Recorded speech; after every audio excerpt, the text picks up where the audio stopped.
had known this girl, Camille, for a long time. I had lusted after her, and she had a boyfriend named Blake, so we never really got a chance. But then one night, we were at a party, and she like had a fight with Blake, and things just seemed like chemistry was right, and I ended up bringing her back to my place, and I was really excited about that.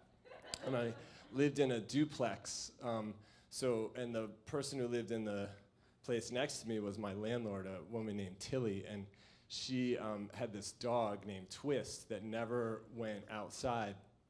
And so when I was bringing Camille back to my place, there was a note on my door, and it said, "Arthur, could you let Twist out?"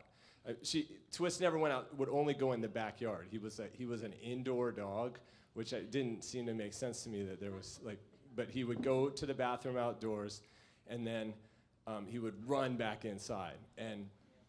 But he was also kind of aggressive, so when I would go over there, I would bring a bat or something with me.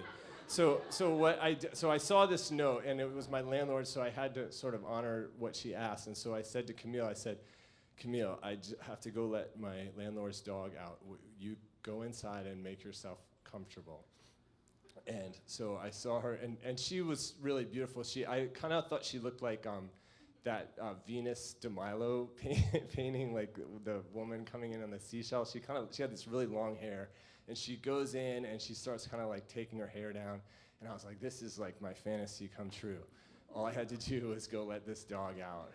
And so I had to get the key out from under this like flower pot, and I always hated doing this because Twist would bark, and he was really possessive of the apartment. He didn't like me being there. So I had this whole like routine where I'd be like, "It's okay, Twist, I'm coming in, it's okay, it's okay." And I'd be holding the baseball bat, and I like unlock the door, and I'm like, "It's okay, it's okay." And he's barking and growling at me, and I have to like shimmy across the wall and go to the back door, and I slide it open so that he can run out and do his business. And then he runs back in, and I say, "Guard the house," and he goes and he runs into this little room, and then I shut the door and I run out. And so, but that's what I'm supposed to do. So he's outside doing his business, and I decide that like while he's doing that, I'm gonna go peek in at what Camille's doing. So I go over, and she's lying on the bed, and she's just staring up at the ceiling. She's taking off her shoes. I'm like, this is so amazing. This is so great.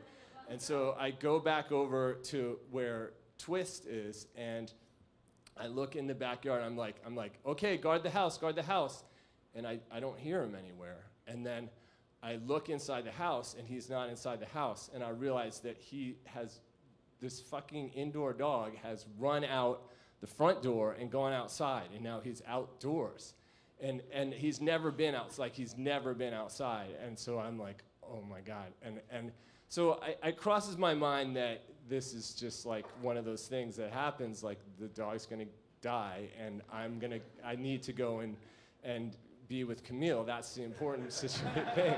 And so I'm standing on the porch trying to like Twist or Camille is in the room, and so I decide that like I'm yelling for Twist. I'm like, "Twist, where are you, Twist?" And I don't really hear anything. It's sort of dark, and I'm like, okay, I'll make an effort to go find him, but I'm not gonna ruin my night over this dumb dog. Like it's like he ran outside. It's his problem, and so I go over to my place, and I'm like, "Camille, Twist, the dog I was supposed to let out, ran outside. I have to go find him. I'll be right back. Don't go anywhere." And she's like, "Okay." And I'm like, she looks so beautiful right then. And what I want to say is like, I love that you're here. I love you being here. But what I say is, I love you. And it came out wrong. So I was like, "I love you." And she's like, "Okay." And then and I'm like, "I'll be right back." And I run out, and I'm looking for Twist. He's like, "No, this is taking too long. I can't find him." I'm about to give up when I hear this like rustling in this sort of little section of bushes over there. And I go on there, and he's rolling on the ground, just getting totally dirty, and he's rolling on top of a dead possum. And I'm like, you fucking motherfucker. And I just grab him, I pick him up. He's a pretty big dog, but I just pick him up and I throw him over my shoulder and I run back. It's like a block back to the apartment. I open Tilly's door and I just throw him inside the apartment. Just chuck him in. And then I go over to Camille and I'm back. And by the way, like, I know I said I love you. I don't love you. I don't love you. And she's like, okay.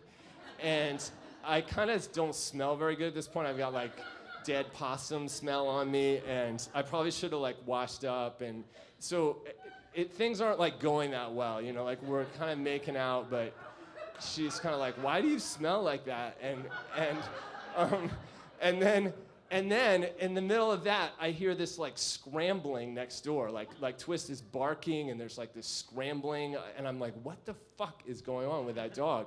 And so Camille's like, you have to go check on that dog. You have to figure out what's going on. And so I like go and I get the key under the flower pot and I go, and like, I don't know if you know this about possums, but they play dead apparently. So when I had picked up Twist, he had kept the possum in his mouth, and now the two of them were like running around the apartment like Twist and a possum, and I'm just like, Jesus. And so I try really hard to get, and like the possum runs under the couch and Twist is barking, and Camille, like as I'm sorting this out, Camille comes over and she's completely dressed and she's like, I'm gonna go home.